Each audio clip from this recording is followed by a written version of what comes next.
Varicose veins కి సరైన చికిత్స కోసం సంప్రదించండి ఎవిస్ హాస్పిటల్. నమస్కారం, వెల్కమ్ టు సుమన్ టీవీ. నేను గీతాంజలి. శ్రీమాత్రే నమః. అమ్మవారి అనుగ్రహం పొందడం అంత సులువైన విషయం కాదు అంటారు చాలామంది. మనలో చాలామందికి అమ్మ మమ్మల్ని అనుగ్రహిస్తే బాగుండు, ఏం చేయాలనే తపన ఉంటుంది. కానీ అందరికీ సాధ్యమయ్యే విషయమే కాదు, దానికి ప్రత్యేకంగా కొన్ని మార్గాలు ఉన్నాయి అని అంటున్నారు శ్రీ శ్రీ శ్రీ ఆదిత్య పరాశ్రీ స్వామి వారు. వారు ప్రత్యేకంగా 12 సంవత్సరాల పాటు సుదీర్ఘంగా తపస్సును ఆచరించి అమ్మవారి అనుగ్రహం పొంది ఒక ఆశ్రమాన్ని ఇలా స్థాపించారు. అలాగే ఎంతోమంది భక్తులకు అమ్మవారి గురించి చెబుతూ వాళ్లకున్నటువంటి సందేహాలను కూడా నివృత్తి చేస్తున్నారు. వారు ప్రస్తుతం మనతో పాటు స్టూడియోలో ఉన్నారు. వారితో మాట్లాడి మన సందేహాలను నివృత్తి చేసుకుందాం. అలాగే మరికొంతమంది యువకుల్ని కూడా ఇవాళ ఆహ్వానించాము. వారు తమకున్నటువంటి సందేహాలను అడిగి నివృత్తి చేసుకుంటామని వారు అడిగారు. ఇక ఆలస్యం చేయకుండా కార్యక్రమాన్ని ప్రారంభిద్దాము. గురువుగారితో మాట్లాడదాం. గురుగారు నమస్కారం అండి. నమస్తే గురుగారు, నా పేరు గోపాల్. నా సందేహం ఏంటంటే ఈ రోజుల్లో కోరిన కోరికలు తీరాలంటే ఏం చేయాలి? కోరిన కోరికలు తీరాలనుకుంటే ఆ వ్యక్తి కోరికకు అనుగుణంగా కష్టపడాలి. కోరిన కోరికలు భగవంతుడు తీర్చడానికి సంసిద్ధుడై ఉన్నా ధర్మమీమాంస సూత్రాన్ని భగవంతుడు కూడా చూస్తాడు. భగవంతునికి ఎప్పుడు కూడా పక్షపాతం ఉండదు. భగవంతుడు అతీతుడు అయినప్పటికీ ఈరోజు దేవాలయానికి వెళ్ళగానే ఫలానా ప్రదేశంలో ఒక దేవుడు కోరగానే అనుగ్రహిస్తున్నాడట అని ప్రచారం అయినివ్వండి తండోపతండాలుగా జనాలు వెళ్తూ ఉంటారు. అది వాళ్ళ భక్తి, వాళ్ళ విఘ్నత. కానీ కోరిన వరాలు దేవుడు ఇస్తాడు అన్నది కొంతవరకు ఆలోచించాల్సిన విషయమే. ఎందుకంటే నువ్వు వెళ్ళి నీ యోగక్షేమాలు కోరుతావు, నువ్వంటే పడని వాడు వెళ్ళి నీ నాశనం కోరుతాడు. నీకు వరం ఇయ్యమంటివే, వాడికి వరం ఇయ్యమంటివే. భగవంతుడు అందుకే మానవుని జ్ఞానంతో మన యొక్క ఉపకారం తిన్న పేయితోటి దేవుని జ్ఞానాన్ని జత చేయవలదు. భగవంతునికి ఒక క్లారిటీ ఉన్నది. కోరిన కోరికలు తీర్చుకోవడానికి సాధ్యమైనంత వరకు 199% మనమే కష్టపడాలి. అంటే ధర్మబద్ధంగా ఉన్నటువంటి ఏ కోరికైనా దేవుడు నెరవేరుస్తాడు అనే ఒక మాట ఉంటుంది. ధర్మబద్ధంగా మనం ఎంత జీవించినప్పటికీ అందులో కూడా ఒక అధర్మం ఉండి ఉంటుంది. ఎలాగంటారా, హిరణ్యకశపుడు ధర్మవంతంగా తపస్సు చేశాడా, అధర్మవంతంగా తపస్సు చేశాడా? ఆయనకి అది ధర్మమే. మరి భగవంతుడు వరం ఎందుకు ఇవ్వాలి? అతగాడికే ధర్మమే, కానీ ఆ ధర్మాన్ని అనుసరించి భగవంతుడు వరం ఇచ్చినప్పటికీ ఎంతమందికి అది ఇబ్బంది కలిగించింది అవుతుంది. ఇక్కడ ధర్మ మీమాంస సూత్రం మనకు అలవరదు, అది మనకు అవసరం లేదు. భగవంతుని మనం కోరవలసినది ఏమిటి అనగా, అయ్యా నీ అనుగ్రహం ఇవ్వు చాలా అనాలి. భగవంతుని అనుగ్రహం లోపల మనకి ఎన్నో అద్భుతాలు జరుగుతాయి. మనం అనుకున్నది మనం కోరవద్దు. నా దగ్గరికి చాలామంది డాక్టర్స్ వస్తుంటారు. గురూజీ, నేను ఒక పెద్ద హాస్పిటల్ కట్టాను, అది మంచిగా నడిచేటట్టుగా బ్లెస్ చేయండి అంటాడు. ఇప్పుడు వాస్తవంగా మేము మంచి తాపసులమైతే శుభం భవతు అంటాం. మా వాక్కు సత్యమై ఫలిస్తే ఆయన హాస్పిటల్ రోజుకో 1,00,000 మందితో జనరేట్ అవ్వాలి. ఆయన హాస్పిటల్ మంచిగా నడవాలంటే ఇంక అందరికీ రోగాలు రావాలి, కాళ్ళు ఇరగాలి, చేతులు ఇరగాలి, ఇంకేదో కావాలి. శుభం జరగాలి. అర్థమవుతుందా? అందుకే కోరిన కోరికలు మనమే తీర్చుకోవాలి. భగవత్ కృప ఎక్కడికి వెళ్ళదు. భగవంతుని కృప ఉందని ఈరోజు మీరు 6 అమ్మగారు మనం కలిసి ఇక్కడ కూర్చున్నాం. నిన్ననే మనం ఎవరిలో ఒకరం ఇదైపోయింటే అయిపోయేదిగా. ఈశ్వర ప్రసన్నత ఉంది కాబట్టి ఇక్కడ కలిసాం మనం అందరం. నేనేమంటాను, చాలామంది భక్తులకు ఒకటే చెప్తున్నాను, పొద్దున లేచి పొద్దుముఖం చూస్తున్నామంటే అది గాడ్ గిఫ్ట్. మన చేతితో మనం తిని మనకు మనం మంచిగా ఫ్రెష్ అవుతున్నామంటే గాడ్ గిఫ్ట్. దేవుడు ఏదో వరాలు ఇస్తాడు అంటే డబ్బో, హోదానో, కారో, బంగ్లానో ఇస్తాడు అనుకోవడం అవివేకం. అది మనం నిర్మాణం చేసుకున్నది. ఇప్పుడు నిర్మాణం అయింది. ఈ జనరేషన్లో ఒక బెంజ్ కారు, ఒక మంచి ఫోన్, ఒక డ్రెస్సు, ఇటువంటివి ఇప్పుడు. కానీ భూమి పుట్టినప్పటి నుంచే దేవుని పూజలు ఉన్నాయి. అప్పుడు కార్లు లేవు కదా, అప్పుడు డబ్బులు లేవు కదా, మళ్ళీ అప్పుడు ఎందుకొరకు పూజలు చేశారు వాళ్ళు? ఋషుల కాలంలో కూడా పూజలు చేశారు కదా, వాళ్ళు ఎందుకు పూజలు చేశారు? ఇప్పుడు సోకాళ్ళు మన అవసరాలు ఎప్పుడు ఉన్నాయి, అప్పుడు ఎందుకు పూజలు చేశారంటే మానవుడికి భక్తి ఎంతో అవసరం. ఈ జన్మకు పరిపూర్ణతను ప్రసాదించేదే పూజ. శరీరానికి అలంకారాలు ఉన్నాయి, శరీరానికి పరివర్తనములు ఉన్నాయి. మంచి మేకప్ చేసుకోవచ్చు, ఇష్టం వచ్చినట్ల గడ్డం గీసుకోవచ్చు, హెయిర్ స్టైల్ చేసుకోవచ్చు, ఇష్టం వచ్చినట్ల అలంకారం చేసుకోవచ్చు. ఆత్మకు పరివర్తనం లేదు కదా. ఆత్మకు పరివర్తన చెందసే పూజ.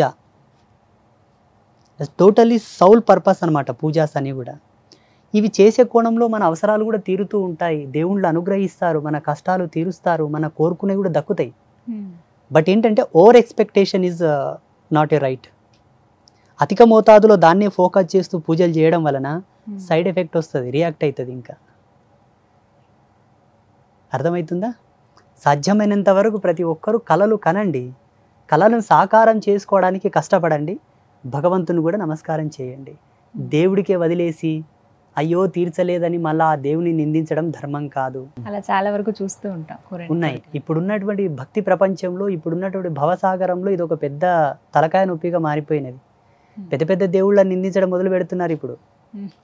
మొన్న ఒక అతడు తిరుమలకు వెళ్ళి వచ్చాడంట, మన పీఠానికి వచ్చాడు.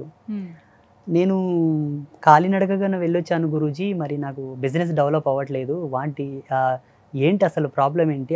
ఆ స్వామివారిలో ప్రాబ్లమా, నా లోపల ప్రాబ్లమా అని అడుగుతున్నాను. అమ్మో.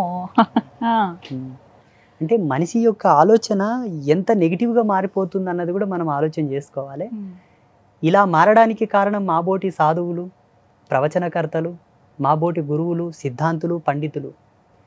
వీళ్ళు వాళ్ళని అట్లా మోటివేట్ చేస్తున్నారు, వాళ్ళు అలా అట్రాక్ట్ అయిపోతున్నారు గాడ్తో. కానీ అది వాస్తవమైన పద్ధతి. అక్కడికి వెళ్ళినప్పుడు కోరిక నెరవేరకపోతే దైవం శక్తివంతం కాదు అని అలా ఇంకా ఫిక్స్ అయిపోతారు. వాళ్ళకి ఏం తెలుసు? అక్కడ డాక్టరు మాత్రలు ఇచ్చిన తర్వాత, ఔషధాలు ఇచ్చిన తర్వాత దాని నియమాలు చెప్తాడు. ఈ సమయానికి ఇది వేసుకో, తినకన్నా ముందు ఇది వేసుకో, తిన్న తర్వాత ఇది వేసుకో, ఆ నియమాలు చెప్తారు. భగవంతుని క్షేత్రానికి వెళ్ళిన తర్వాత ఆయన ఎలా దర్శించుకోవాలి, దర్శించుకున్న తర్వాత వరం ఎలా వస్తుందన్నదాన్ని కూడా మనకు సంసిద్ధమైనటువంటి వివరణలు ఉన్నాయి శాస్త్రంలో.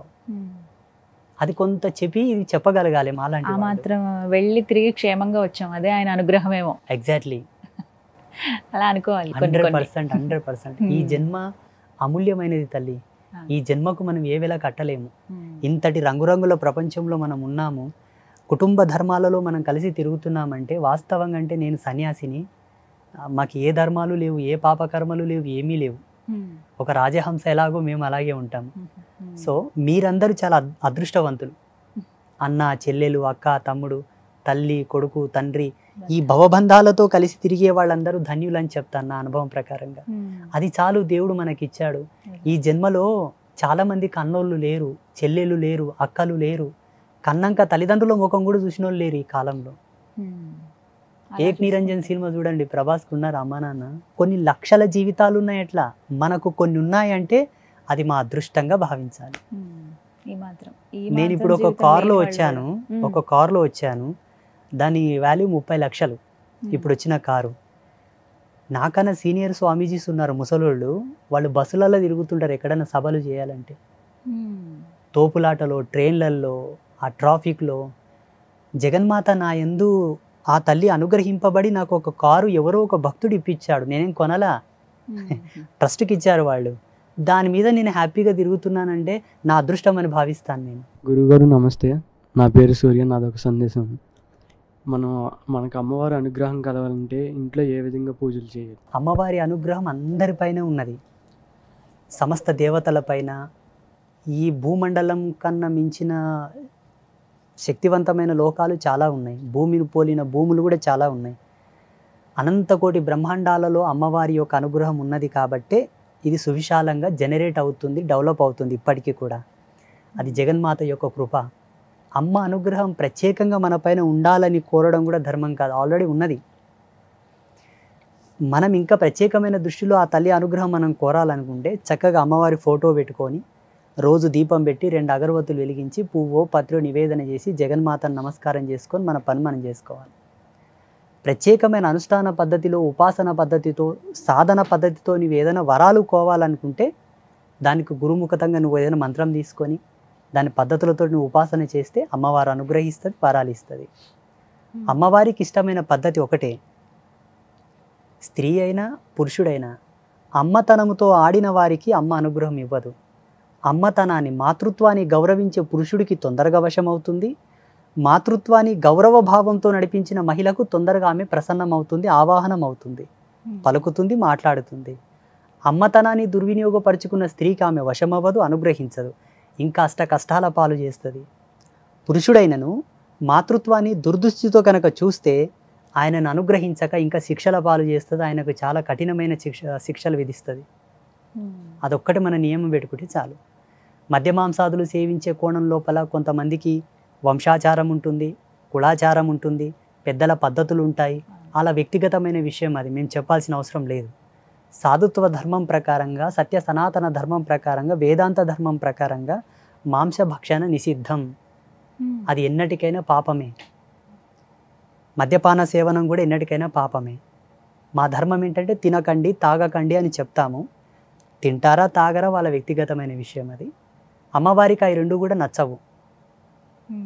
మద్యం సేవించిన, మాంసభక్షణ చేసిన, కులధర్మ పత్నిని కాదని అన్య స్త్రీలతో సంగమించినా కూడా అమ్మకు ఇష్టం ఉండదు. నీవెన్ని తపస్సులు చేసినా నాశనం కాక తప్పదు, అనుగ్రహం రాదు.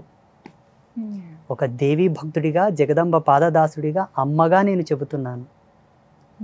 అమ్మ ప్రసన్నం కోరాలంటే ఈ త్రివిధమైన మకారములను వదిలివేయాలి. మద్యము, మాంసము, మగవా సాంగత్యం.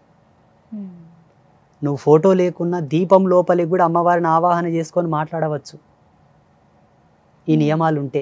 ఈ విధంగా తాంత్రికంగా అయినా, వైదికంగా అయినా, అవైదికంగానైనా, ఏ పద్ధతిలోనైనా సరే మనకు ఎన్నో మార్గాలు ఉన్నాయి. మన హిందూ ధర్మం లోపల వైదికంగా, అవైదికంగా, తాంత్రికంగా చాలా మార్గాలు ఉన్నాయి. ఏ మార్గంలోనైనా అమ్మ ఇష్టపడేది ఈ మూడింటిని. ఈ క్వాలిటీస్ ఎవరిలో ఉన్నాయో వాళ్ళ యొక్క భృకుటి యందు జగదంబ ప్రత్యక్షంగా కనిపిస్తుంది, వాళ్ళ జ్ఞాన నేత్రంలో.